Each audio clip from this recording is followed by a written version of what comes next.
मित्रों नमस्कार, मैं नरेश कुमार अपने YouTube channel advocate Naresh Kumar से।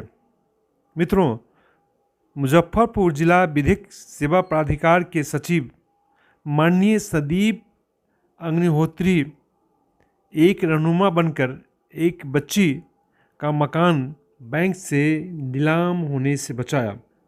सुनिए पीड़िता की वाणी। मैं प्रीति कल्याणपुर हरौना में मेरा घर हुआ, मोतीपुर। यहाँ पे मेरा बैरिया में घर है, कोल्हुआ पैगंबरपुर में। मेरे पिताजी 1 साल पहले मृत्यु हो गई उनकी, और मेरी माता की भी मृत्यु 5 साल पहले हो चुकी है।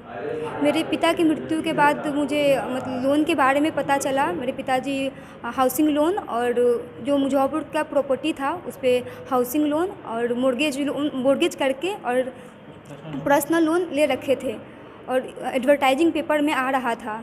हम लोग ब्रांच पे गए थे और हम लोग कुछ पैसे भी दिए थे। और उसके बाद सर हम लोग का बैंक से कोऑपरेट नहीं किया जा रहा था, और बाद में सर हम कुल मिला के सर 19 लाख इंटरेस्ट के साथ अमाउंट था। और हम लोग के पास दैनिक स्थिति सर बहुत ख़राब थी अभी। और हम लोग का नीलामी का भी प्रक्रिया चला। 6 सितंबर को हम लोग का नीलामी का डेट था, उससे भी सर हम लोग मुक्त हुए। और उसके बाद सर कुछ दिन बाद हम लोग का जब्ती का नोटिस आ गया।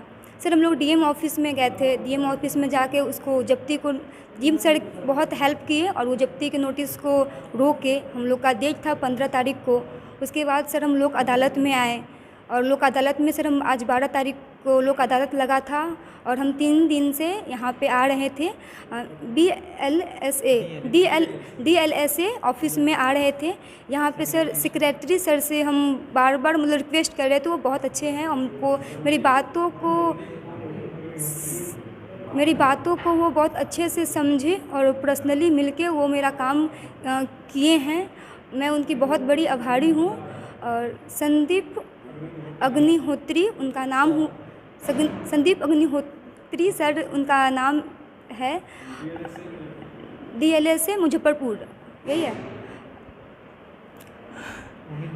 हमको सर उम्मीद नहीं था कि बैंक सेटलमेंट करेगी, क्योंकि बैंक में हम हेड ब्रांच भी काफ़ी बार गए थे, और काटी ब्रांच से मेरा लोन था वहाँ पे भी गए थे। हमको कोई भी कोऑपरेट नहीं किया जा रहा था। सर यहाँ पे आने के बाद सर अग्निहोत्री सर हमको हौसला बढ़ाएं, और वो बोले कि हम कोशिश करते हैं, हम करवा देंगे। सर हम किसी भी तरीके से, हमको आज उम्मीद नहीं था। हम सुबह से शाम बैठे रह जाते थे, और सर आज सर पूरे सर कोशिश किए हैं, और सर आज 13 लाख में सर सेटलमेंट हो गया है। हम लोग 8 लाख देने के लिए सक्षम थे, तैयार थे, लेकिन सर किसी तरीके से सर हमको घर बचाना था। 19.5 लाख वहाँ पे ब्याज के साथ बताया जा रहा था, और 17 लाख मांगा जा रहा था। हम लोग उतना दे नहीं पा रहे थे। और सर धीरे धीरे मतलब अभी सर हम लोग 13 लाख में सर फाइनल किया गया है, और मंडे को 6.5 लाख बोला गया है पेमेंट करने के लिए, और 6.5 लाख जो बचा था उसके लिए 3 मंथ का हम लोग को समय मिला है। और इसके लिए हम DLSA का बहुत बड़ा आभारी हैं, लोकसभा का। Thank you so much.